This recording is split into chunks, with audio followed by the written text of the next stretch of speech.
Vous avez pris la confiance. Parce que Dieu vous a asservi les cieux et la terre. Vous avez cru que vous étiez celui qui contrôle tout. Et Allah dit, vous avez vraiment cru que vous aviez pris confiance. Allah me dit, ne prenez pas confiance. Et il nous le rappelle. Parce qu'il dit, vous n'êtes pas dans votre mulk. Vous êtes dans mulk ar-Rahman. Biyadihi al-mulk. Wa huwa ala kulli shay'in qadir. Ô toi l'être humain, tu vas croire à un moment que le royaume de Dieu est ton royaume. Mais tu te trompes. Ne prends pas la confiance. Et Allah, pour te sauver, subhanallah, et c'est là qu'on voit encore une fois Ar-Rahman. Allah ne veut pas que tu t'égares. Allah ne veut pas que tu oublies que tu n'es pas Malik al-Mulk, que c'est lui qui détient le royaume. Allah ne veut pas que tu prennes trop la confiance et que tu t'égares. Alors qu'est-ce que fait Dieu? Encore une fois pour te sauver, par amour pour toi, il va t'envoyer des signes qui vont te rappeler que toi, l'être humain, ne prend pas trop la confiance. Est-ce que vous avez vraiment pris la confiance et que vous pensez que vous êtes en totale sécurité contre celui qui est dans les cieux si jamais il décide de faire que la terre, vous soyez complètement enfouis dans la terre, qu'il renverse la terre sur vous et qu'il fasse trembler la terre?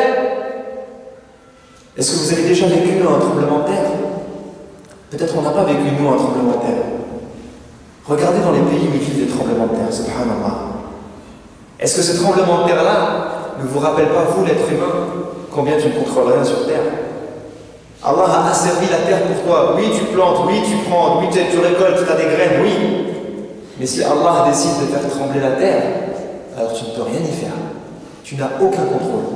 Et Dieu t'envoie des signes pour que tu prennes conscience. Tu ne prennes pas trop confiance.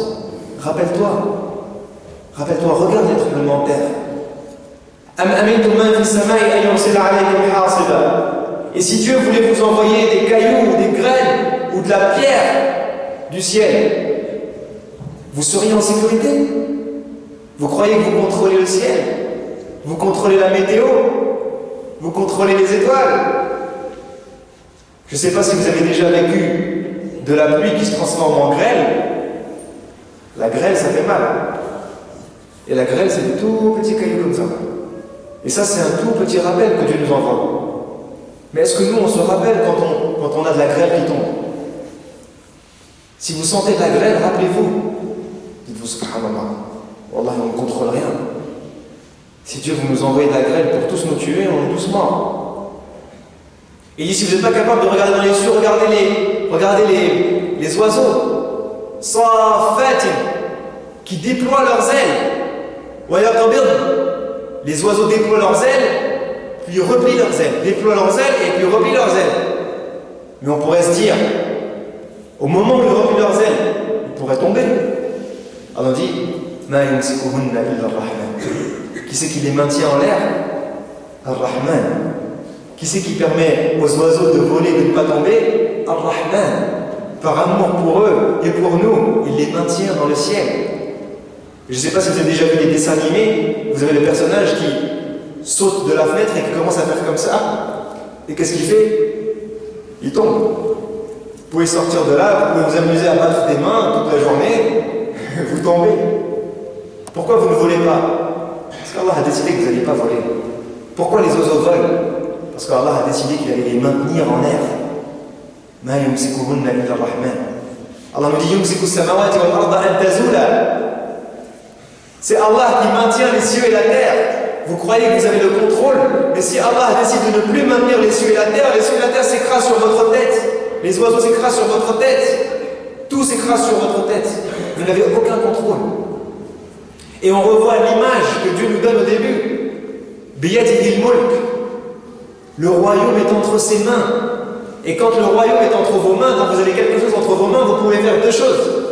Vous pouvez faire attention, prendre soin de ce que vous avez entre les mains et donner de l'amour et de l'attention à ce que vous avez entre les mains. Et ça, c'est ce que fait Ar-Rahman. Mais quand on ne mérite plus et que vous avez quelque chose dans les mains, vous pouvez aussi décider de l'écraser entre vos mains. Vous pouvez aussi décider de la retourner, de la secouer. Si Allah veut secouer la terre, il secoue la terre. S'il veut écraser la terre, il écrase la terre. Alors ne prenez pas confiance. Ne croyez pas que vous êtes les maîtres de la terre. C'est Allah qui est le maître du royaume, pas vous. Subhanahu wa ta'ala. Dernière partie, Allah nous dit ensuite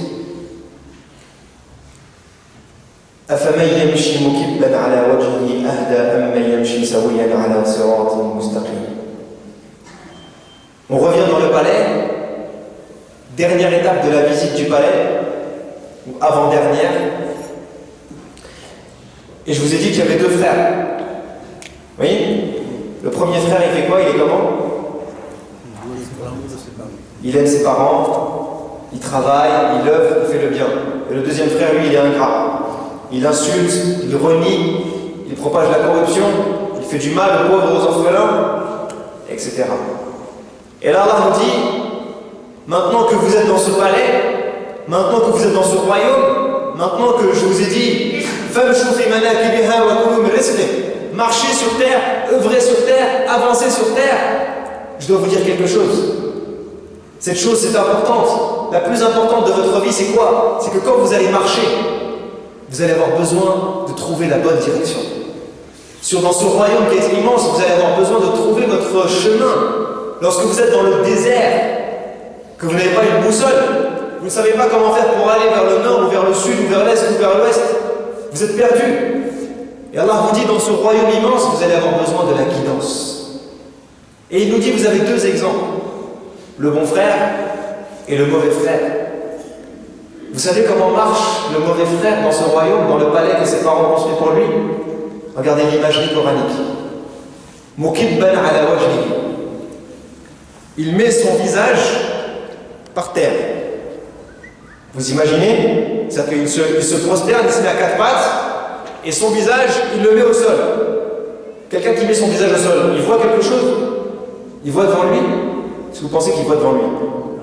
Il voit rien. Qu'est-ce qu'il voit? La terre. C'est tout ce qu'il voit. Et l'autre, Yamshi Sawiyan, il est debout, il se tient bien, il voit au loin, ala sirat al-mustaqim. Et il voit un chemin droit, il voit devant lui, il voit loin et il prend la droiture. Et Allah nous dit, lequel des deux va trouver son chemin? Est-ce que celui qui se tient droit regarde au loin et analyse et prend le bon chemin, ou celui qui marche, qui avance en ayant le visage collé à terre? Celui qui a le visage collé à terre ne voit rien, donc il ne peut pas trouver son chemin, il ne sera que perdu. Donc là on arrive dans le dernier passage dans le royaume de Dieu, où Allah nous dit, maintenant que vous avez visité le royaume, maintenant que vous avez vu tout ce qu'il y a autour de vous, vous avez besoin de trouver votre chemin. Vous avez besoin de trouver as-sirat al-mustaqim. Et qui guide vers le sirat al-mustaqim? Qui guide? Allah. Et qui d'autre? À part Allah, est-ce qu'il y a quelqu'un qui peut guider vers as-sirat al-mustaqim? Le prophète sallallahu alayhi wa sallam. Qui pense que le prophète sallallahu alayhi wa sallam peut guider vers as-sirat al-mustaqim? Levez la main s'il vous plaît. Personne? Pas beaucoup, hein? Alors, bonne nouvelle pour vous. Vous avez tous faux, du coup, les autres. Allah dit dans Surat al-Shura, ما كنت تدري ما الكتاب ولا الإيمان ولكن جعلناه نورا نهدي به من نشاء وإنك لتهدي إلى صراط مستقيم. Donc le prophète Allah dit que le Coran est une lumière grâce à laquelle il guide qui il souhaite, man nasha'u min ibadina, parmi ses serviteurs. Et il lui dit, et toi ya Rasulallah, wa innaka latahdi ila siratil mustaqim. Et toi, tu es leur guide. Le Coran est le guide de la lumière, de la théorie que Allah nous envoie. Et le prophète sallam est le guide parmi les êtres humains qui montre la pratique, l'identification, la personnification du Coran. Le prophète sallam est le Coran en être humain. Kana khuluquhu al-Qur'an. Donc le Coran guide vers as-sirat al-mustaqim, ça c'est la lumière directe qui vient d'Allah, et le prophète sallam guide vers as-sirat al-mustaqim avec la mise en pratique et l'exemple de ce qu'il fait du Coran. D'accord? Donc Allah nous dit,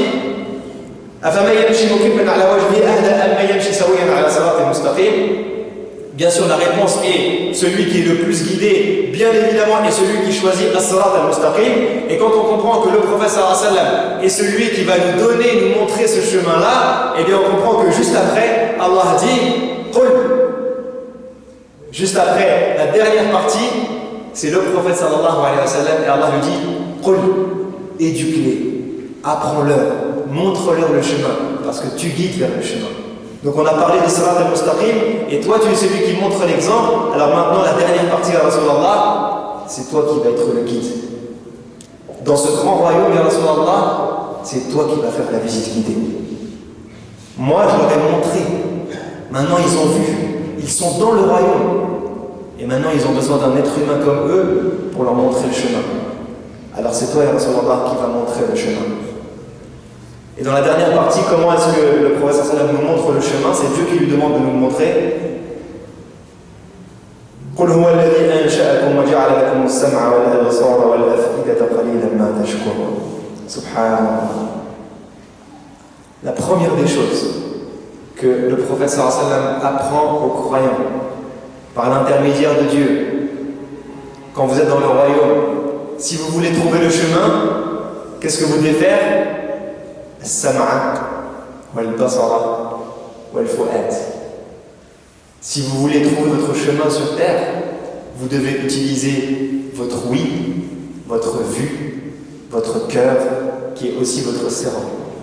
Autrement dit, ne faites pas comme ceux qui ferment les yeux, se bouchent les oreilles et avancent en oubliant, en mettant en mode off leur cerveau. Ça ne marche pas. Si vous voulez parcourir le royaume, trouver votre chemin dans le royaume, Allah vous dit pourquoi? Pour que vous puissiez trouver votre chemin. Écoutez la parole de Dieu, écoutez les conseils des gens qui sont autour de vous, écoutez tout ce qui se dit des êtres humains, des croyants et des non-croyants. Écoutez, regardez ce qui se passe autour de vous, regardez la parole de Dieu, regardez la création, regardez la technologie, regardez la société. Et une fois que vous allez utiliser votre oui et votre vue pour emmagasiner des informations et apprendre des choses, alors intériorisez-les et utilisez votre cœur et votre cerveau pour comprendre, analyser et décider du chemin et suivre le chemin. Donc il n'y a pas de guidance sans utiliser votre intelligence.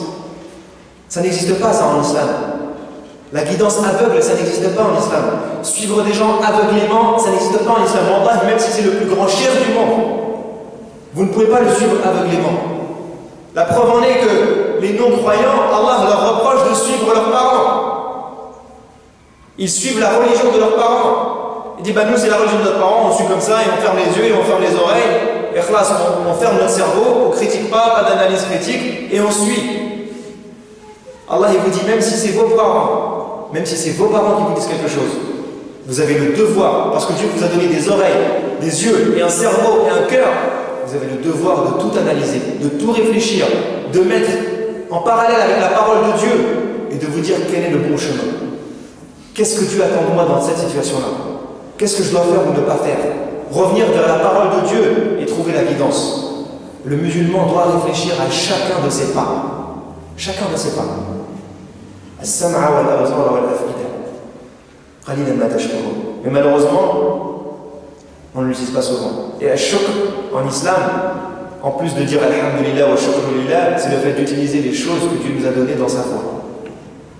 Donc celui qui n'utilise pas ce que Dieu lui a donné dans sa foi est quelqu'un qui ne fait pas al-shukr. Allah nous dit vous êtes très peu à le faire. Malheureusement, même parmi les musulmans, nous sommes très peu à utiliser notre cerveau, notre cœur et notre oui et notre vue pour analyser, réfléchir, méditer, prendre la bonne solution et trouver la voie de la guidance. Cheminer vers Allah subhanahu wa ta'ala et ne pas cheminer aveuglément. Ça n'existe pas. Et au passage, entre parenthèses, as-sam'a wal-absara wal-af'ida, c'est aussi un des miracles de la création, un miracle scientifique. Pourquoi? Parce que quand l'être humain naît, quand le bébé est dans le ventre de sa mère, le premier sens qu'il développe, c'est l'ouïe. Quand le bébé est dans le ventre de sa mère, il ne voit pas. Et il entend son papa, il entend sa maman. Il entend le cœur de sa maman. D'ailleurs, c'est pour ça que quand la maman le prend à la naissance contre elle, et qu'il entend son cœur, il est apaisé. Parce qu'il retrouve la même sensation auditive qu'il avait dans le ventre de sa maman, subhanallah. Mais lorsqu'un bébé naît, son ouïe est bien développé, mais sa vue, elle, souvent il ne voit qu'à quelques centimètres. Et après quelques mois, il voit 30, 40 cm, 50 cm, jusqu'à ce que son ouïe soit totalement mature et qu'il puisse voir comme nous. Donc le deuxième sens qui se développe chez l'enfant, c'est la vue. Et la troisième chose qui se développe chez l'enfant, c'est la compréhension, la réflexion et l'émotion. Al-af'ida. Subhanallah. Qui à 1400 ans aurait pu savoir ça? C'est Allah qui nous a créés. Et il nous dit, voilà comment je veux que vous utilisiez vos sens. Je passe vite sur cette dernière partie. قل هو الذي ذرأكم في الأرض وإليه تحشرون ويقولون متى هذا الوعد إن كنتم صادقين قل إنما العلم عند الله وإنما أنا نذير مبين. Donc Allah nous donne encore une fois une deadline. Il nous dit, vous avez signé un pacte, un engagement. Et un jour vous allez mourir, et un jour vous reviendrez vers Dieu. Et il y a toujours le bon frère et le mauvais frère. Le bon frère, il agit comme s'il allait mourir demain. Le bon frère, il dit à ses parents, moi je vais travailler jour et nuit pour aider les orphelins, pour aider les pauvres que vous avez hébergés dans notre palais. Je vais aider mon papa, je vais aider ma maman, je vais construire, je vais œuvrer, je vais construire des plans, je vais construire des maisons, je vais construire un hôpital dans ce palais. Je vais travailler. Et le mauvais enfant qui lui ne fait rien, qui insulte, qui ignore, qui propage la corruption, qui casse ce que fait l'autre. Et quand on lui dit, mais attention, ton contrat va arriver à la fin, un jour tu vas mourir, qu'est-ce qu'il dit? Mata hadha al-wa'd in kuntum sadiqin. J'y crois pas à votre histoire. Moi j'ai un contrat à durée indéterminée. Je serai là toute ma vie et je ne bougerai pas d'ici. Subhanallah. Et Allah termine dans les derniers versets. قل أرأيتم إن أهلكني الله ومن معي أو رحمنا فمن يجير الكافرين من عذاب أليم قل هو الرحمن آمنا به وعليه توكلنا فستعلمون من هو في ضلال مبين. Subhanallah. Allah nous dit encore, je suis celui qui vous protégera parce que vous êtes dans Al-Mulk de Dieu. Vous êtes dans Al-Mulk, vous êtes en visite guidée. Et Allah vous dit à la fin, vous êtes entre mes mains. Et tout à l'heure, il a dit Man yansurukum min dun ar-Rahman. Qui vous allez prendre comme personne pour vous secourir contre Allah, autre que Allah subhanahu wa ta'ala? Qui d'autre que Ar-Rahman va vous sauver? Min adab al-alim. Et le prophète leur dit, ça c'était en parlant de cette vie, et dans l'au-delà c'est pareil. Man yujiru al-kafirin. Qui va secourir? Qui va protéger les non-croyants? Et qui va protéger les croyants?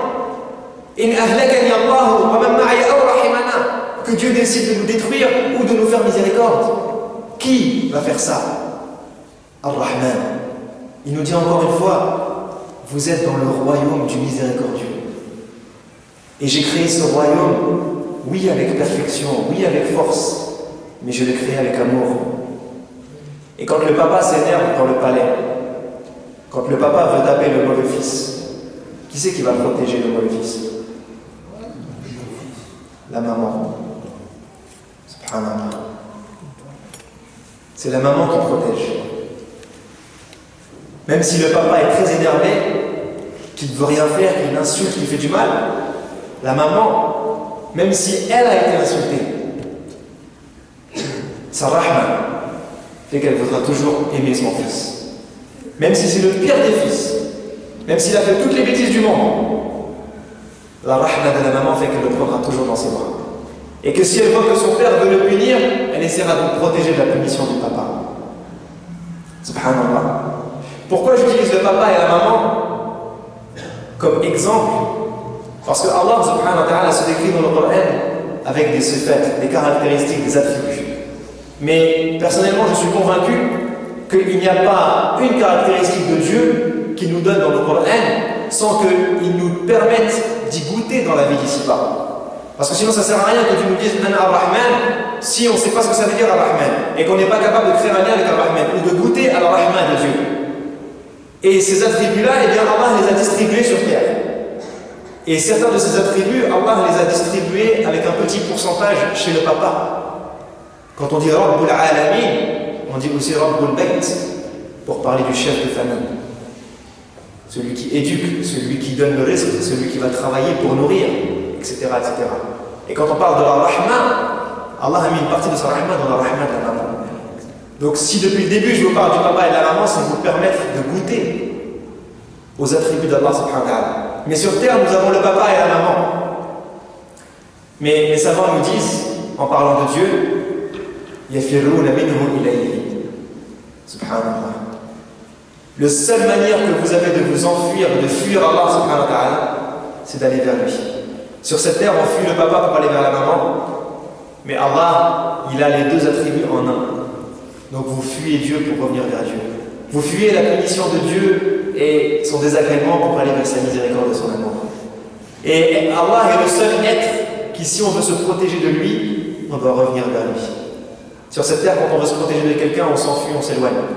Allah, pour se protéger de lui, on revient vers lui.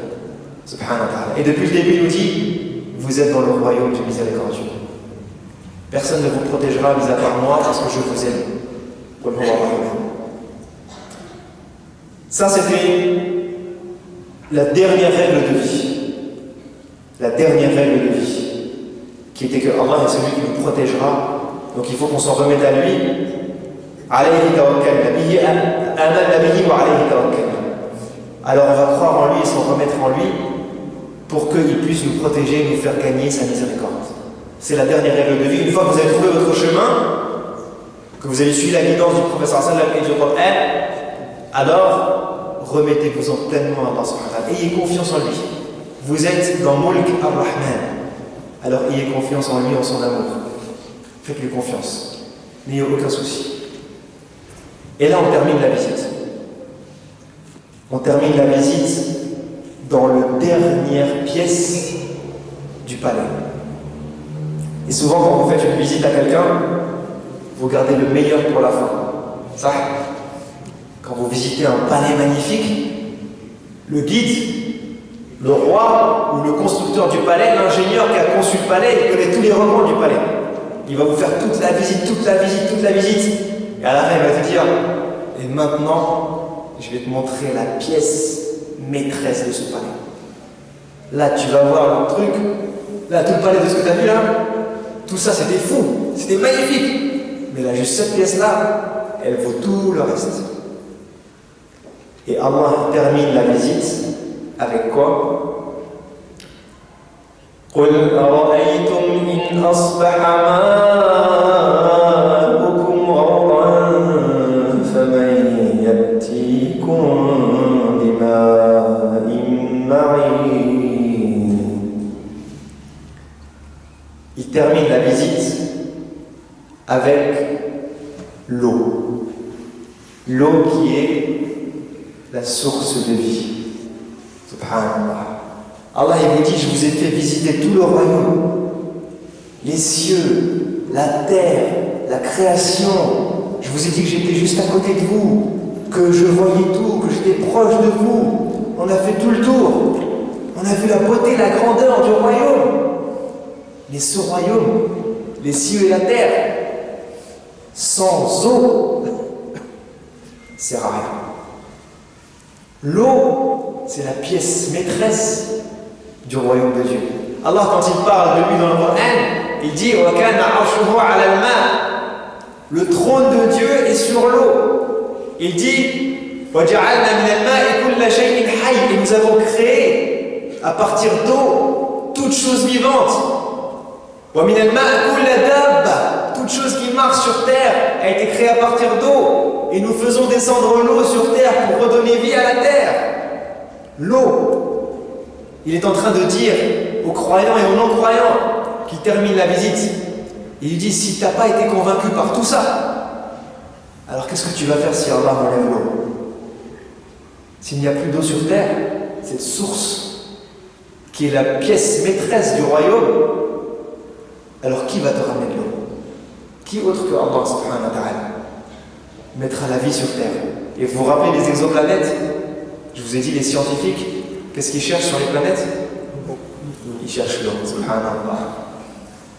Les scientifiques savent que la seule manière de trouver de la vie autre que sur Terre, c'est d'avoir une autre planète sur laquelle il peut y avoir de l'eau. C'est la source de vie.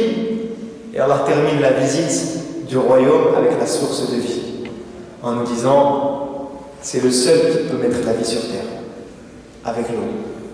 Et la dernière chose que je vous dirais, c'est que l'eau, dans le Coran, eh bien, est très souvent assimilée aussi au Coran. Allah, quand il parle dans le Coran de l'eau, souvent il fait la comparaison entre l'eau et al-wahy, et la révélation, et al-ayat. Pourquoi? Parce que l'eau est cette chose physique qui, lorsqu'elle tombe sur terre, redonne vie à la terre, qui permet à la terre de fructifier, de donner des choses, qui permet physiquement aux êtres humains de boire et de vivre. Et la révélation est cette chose qui, lorsqu'elle tombe sur notre cœur, redonne vie à notre cœur. La terre permet de rendre fertile, l'eau permet de rendre fertile une terre qui est solide. Et al-wahy et al-Qur'an permet de rendre fertile et doux et khashia un cœur qui est dur et solide. Donc la pièce maîtresse de Al-Mulk, c'est l'eau qui est à la fois la source de vie terrestre et qui est à la fois Al-Wahy, qui est la source de vie de nos cœurs. Subhanallah. Donc Allah termine avec la pièce maîtresse de Al-Mulk et la pièce maîtresse de l'être humain, qui est le cœur, et qui termine avec l'entité première qui donne la vie, qui est l'eau, et l'entité première qui donne la vie au cœur, qui est Al-Qur'an. Subhanallah. Tabarak alladhi biyadihi al-mulk wa huwa ala kulli shay'in qadir. Allah a voulu nous faire ce voyage. J'espère que cette visite du royaume du miséricordieux vous aura plu, Inch'Allah. Je termine juste en vous disant que pour ceux qui sont intéressés par le Coran et le tafsir du Coran et les méditations, j'ai fait cette année quelques vidéos sur le tafsir des 10 dernières sourates du Coran, que la plupart d'entre nous connaissons et récitons régulièrement. Donc si ça vous intéresse, vous pouvez aller sur Fikra, YouTube, F-I-C-R-A. Vous tapez Fikra dans YouTube et vous trouverez cette chaîne. La série s'appelle Message d'une sourate. Et vous avez les 10 dernières sourates du Coran, Inch'Allah. Profitez-en pendant le mois du Ramadan. C'est le mois où on se rapproche du Coran, où on essaie d'être proche de cette source d'eau qui donne vie à nos cœurs. Donc essayons de nous en rapprocher, Inch'Allah ta'ala.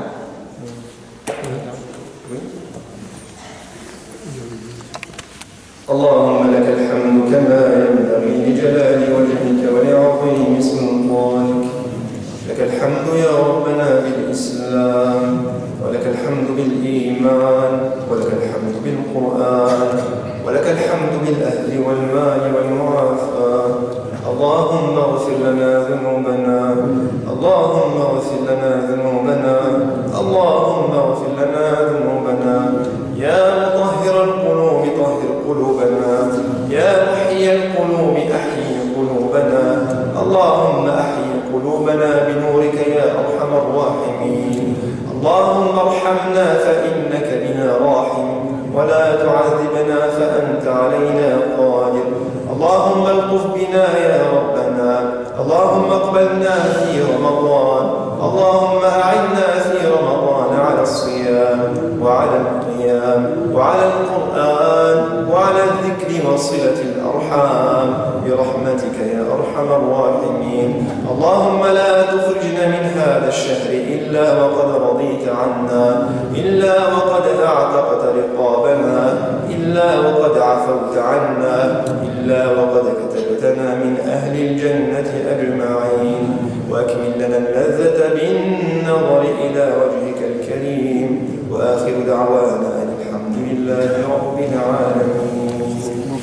بارك الله فيك.